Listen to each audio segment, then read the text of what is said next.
Kembali lagi di Cerita Cinta Channel. Jangan lupa like, comment, and subscribe ya. Terima kasih. Maaf, tadi Mas pergi ke makam ayah sama bunda. Mas mau bangunin kamu, tapi nggak tega. Jadi Mas pergi sendiri. Tapi pas balik, kamu nggak ada. Ujar langit mencoba memberikan penjelasan kepada Jingga yang tengah merajuk. Kini keduanya sudah berada di dalam kamar. Sedari tadi, Jingga hanya berdiam dan menatap wajah suaminya dengan cukup intens. "Benar ke makam, bukan nemuin siluman babi itu?" tanya Jingga dengan penuh selidik. "Astaga, enggak Jingga, Mas nggak bohong. Mas beneran ke makam. Ini kamu bisa lihat sepatu Mas ada bekas tanahnya." Langit bahkan sampai menunjukkan bekas sepatunya serta ada beberapa bekas tanah yang mengotori celana panjangnya. Kali aja Mas bohong. Bisa aja Mas nyolong di mana gitu tanahnya buat alasan doang. Cetus Jingga masih kurang percaya. "Allahu Akbar, astagfirullah, Mas nggak bohong sama kamu. Mas benar-benar habis dari makam," kata langit mengusap wajahnya dengan frustasi. "Ya udah sih, kalau beneran nggak bohong, jangan marah-marah. Mana ada Mas marah sama kamu. Lah itu nadanya aja ngegas begitulah." Langit langsung terdiam dan tidak menjawab lagi karena saat ini istrinya sedang dalam mood tidak menyenangkan. Salah sedikit saja dirinya berkata, maka akan kelar semuanya. Padahal sejak tadi Jinggalah yang berbicara dengan nada tinggi dan ngegas. Namun wanita itu tak mau disalahkan dan malah menyalahkan langit. "Tuh kan diem, berarti Mas emang bohong sama Jingga," seru Jingga. Kemudian ia langsung beranjak dan masuk ke dalam kamar mandi. Sementara langit hanya terdiam. Ia bingung harus bagaimana lagi berbicara dengan Jingga. Berkata salah, diam pun semakin salah. Wanita memang selalu benar dan laki-laki akan selalu salah. Oke, langit akan selalu mengingat pasal tersebut. Ia pun memilih untuk mengambil pakaian dan segera mandi ke kamar tamu, memberikan waktu kepada Jingga untuk menenangkan diri. Jingga yang mendengar suara pintu tertutup, ia tahu bahwa langit pergi.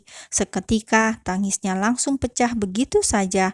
Ia duduk menyenderkan kepalanya pada pintu sambil terisak.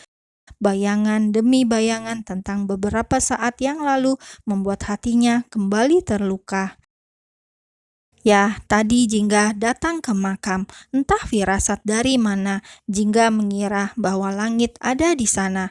Dan ternyata benar saja dugaannya. Jingga pun juga mendengar semua yang dikatakan oleh langit kepada makam biru. Biru lagi membuat bibir Jingga terangkat dan tersenyum getir. Selama ini dirinya sudah curiga, namun entah mengapa dirinya begitu sulit untuk percaya. Ia masih ingin menepis semua bukti-bukti yang mengarah pada kenyataan. Beruntung tadi Raihan datang dan segera membawanya pergi. Dan mungkin bila tadi dirinya tidak bertemu Raihan, mungkin saja jika akan langsung menghampiri langit dan marah-marah kembali di makam biru. "Biar bagaimanapun dia tetap kakak kamu dan sekarang dia sudah bahagia di atas sana. Sementara Om Langit dia suami kamu. Meskipun mungkin dahulu kala mereka ada hubungan, tapi percaya deh, kamu tetap menjadi pemenangnya Jingga. Kamu masa depannya dan aku yakin Tuhan sudah menggariskan takdir yang begitu indah untuk kalian. Bukankah kamu dan dia sudah melakukan itu? Dan itu membuktikan bahwa sekarang dia mencintai kamu. Jingga, jangan pernah iri dengan kakakmu yang sudah meninggal. Mungkin saja dia juga iri sama kamu karena Tuhan mentakdirkan kamu dengan Om Langit. Kamu bisa membuatnya tersenyum kembali dan kamu bisa menjadi istrinya. Sementara kakakmu, dia hanya rumah singgah, itu pun hanya sesaat." Kata-kata yang diucapkan oleh Raihan tadi selalu terngiang dalam benak Jingga. Memang benar, biru hanya bersama langit sementara. Namun kini dirinya yang sudah memiliki langit seutuhnya. Dirinya tidak boleh goyah, apalagi merasa iri lagi dengan biru. Batin Jingga berusaha menguatkan diri dan memaafkan semua yang telah terjadi. Biru, jika memang kau bisa mendengarku, aku mohon tenanglah di sana.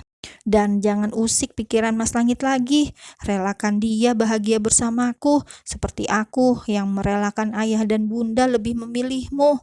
Batin Jingga menarik nafas panjang, lalu menghembuskannya perlahan.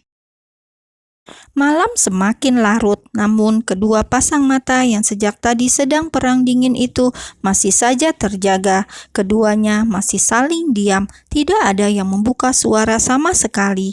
Namun meski begitu, keduanya tidur dalam satu tempat tidur dengan Jingga yang berbantal lengan suaminya. Ajaib memang, meskipun marah dan merajuk, tetap saja Jingga tidak bisa jauh dari tubuh suaminya. Begitupun dengan Langit yang sejak tadi memeluk tubuh istrinya, namun tidak ada yang membuka suara satupun. Hingga tanpa sadar, keduanya memejamkan mata dan terlelap. Pagi harinya, Jingga kembali menangis karena Langit mendiamkannya semalaman. Padahal Langit hanya takut bila berkata sedikit saja akan salah di mata Jingga. "Kenapa?"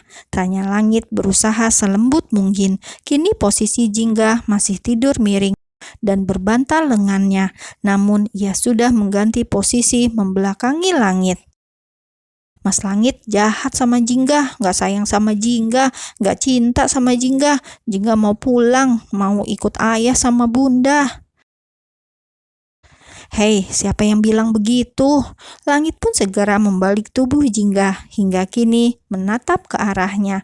Ia menghapus air mata Jingga dan merapikan rambut-rambut yang menutupi wajahnya. "Barusan yang bilang kan Jingga," sahut Jingga dengan ketus. "Memang kenyataan Mas gak sayang dan cinta sama Jingga. Mas gak pernah bilang, dan dari semalam Mas diemin Jingga," seru Jingga dengan menahan isak tangisnya. "Bukan Mas yang mendiamkanmu, Mas hanya tidak ingin kamu semakin marah." "Kalau Mas gak bohong, Jingga juga gak akan marah," sahutnya dengan cepat. Lagi-lagi membuat Langit hanya bisa menghela nafasnya berat. "Mas sayang banget sama Jingga, Mas juga cinta sama Jingga. Mas akan berusaha sebisa mungkin untuk membahagiakan Jingga. Mas gak suka lihat Jingga begini, apalagi sampai nangis-nangis begini. Mas gak suka," kata Langit dengan pelan. "Mas yakin cinta sama Jingga, bukan terpaksa?" tanya Jingga menatap wajah Langit dengan intens, seolah mencari celah kebohongan di sana. Langit menganggukkan kepalanya dan langsung mengecup kening Jingga dengan lembut, dan Jingga pun segera memeluk Langit dengan begitu erat. Ia bisa melihat ketulusan di mata suaminya. Meskipun ia tahu bahwa Langit adalah bekas dari mantan pacar kakaknya, namun kembali lagi Jingga mengingat kata-kata Raihan. Biru hanya masa lalu dan dirinya adalah masa depan Langit. "Mas, bisakah Mas melupakan masa lalu dan fokus dengan Jingga di masa depan?" tanya Jingga begitu lirih sambil tangannya yang terus mencengkram kerah baju tidur Langit. Untuk sesaat, Langit hanya terdiam, seolah berpikir tentang maksud dari ucapan Jingga. Melupakan masa lalu, artinya melupakan biru, dan fokus dengan masa depan dengan pernikahannya dan Jingga. "Iya, kita buka lembaran baru. Mulai saat ini kita akan bersama melewati hari-hari yang indah.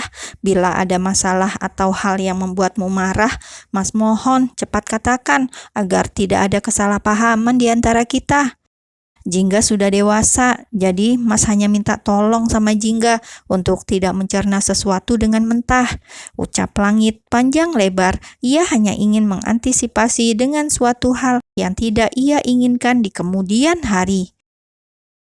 Jingga mau jadi mama, kata Jingga langsung mendongakkan kepalanya menatap langit. Tentu saja hal itu membuat langit langsung terkejut dan membulatkan matanya dengan sempurna.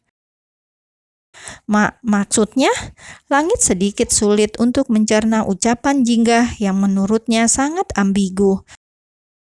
Sementara Jingga yang melihat suaminya hanya terdiam dan seperti terkejut langsung mengambil start lebih dulu. Ia langsung mencium bibir suaminya dengan begitu semangat untuk menghilangkan semua kegundahan di dalam hatinya. Semua itu Jingga lakukan karena lagi-lagi dirinya mengingat perkataan di dunia novelnya bahwa apapun masalah dalam rumah tangga pasti akan selesai bila diselesaikan dengan pertandingan di atas ranjang. Dan kini Jingga akan membuktikannya sendiri apakah novel itu benar atau hanya ujaran sesat.